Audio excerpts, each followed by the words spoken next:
guys, mag-unboxing kita kuman ng mga chupon ni Kipre.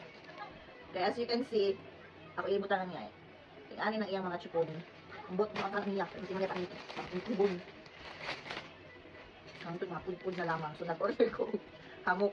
Ibaw pa ka muna ang Avent na nipple is 500 plus. So expensive ka dayaw. So naayak makitaan sa TikTok na alternatives siya para sa hindi siya yung makakuli din sa Avent na nipple kay gobe ng tested sila dito. Pero kay hindi sabi siya mangukot yung mahal.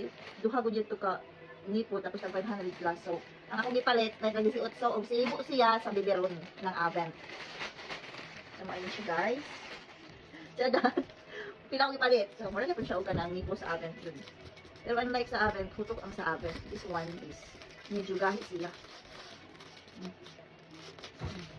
Marami pa siya og nipple sa Avent. Pero gahi siya. Unlike sa Avent, hutok. Ito kahilig siguro siya mangit good niya nipple. Panitakan ako dito. So nag-order ko og sa duha. So, upat. Nakakit naman siya guys. So, ito. Hello. Siyam. 10. 11. Dapat hindi ako di-order. Basta pag ito na isang. Kaya ito magulihan nipple mo siya magutukan na. Kaya dako yun. Hindi lang bungag. Tapos, may puso ko na kanino ba na ay. Ganito ba ang mga kaya? Iyang bigyan ulit. 5 kabuk. Ilan na ito na? 12, 13, 14, 15. 15 na akong di-order. O, dahil siya may pakapin na pop-up. Sirasaan. 15 tabuk ni Polcharo. So, 5 na. Wait na. Kung masibo ba? I-try siya bigyan. So, mga guys, ayan mga bigyan 5 tabuk. Puro Avent.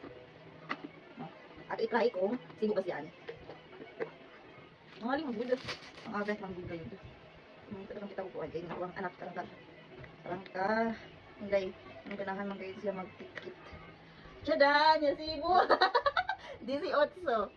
Avent din yun? Dili ni siya Avent. Yan.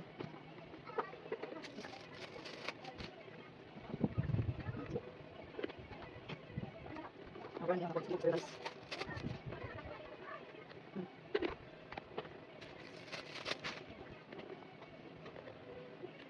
Jen. What's up? Isa mo ang ka. Ito na isa. Ano isa ba? So guys. Sibutan na niya. So, don't you worry kay hugasan pa ni Unya. Ako lang siya pasibo o masibo bagay siya. So to those mommies na hilig magtipid, siya din na ato solusyon, no? Kay kamahali ng Avent niya kit-kitura. Although dili kay siya pareha sa Avent na hutok ang iyang nipple, pero pwede na siya. No? Okay na siya. Pang reserva.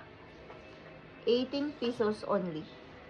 Take note, hugasan na ay and then sterilize before nato ipadudo sa atong mga bata. Ora to, bye-bye!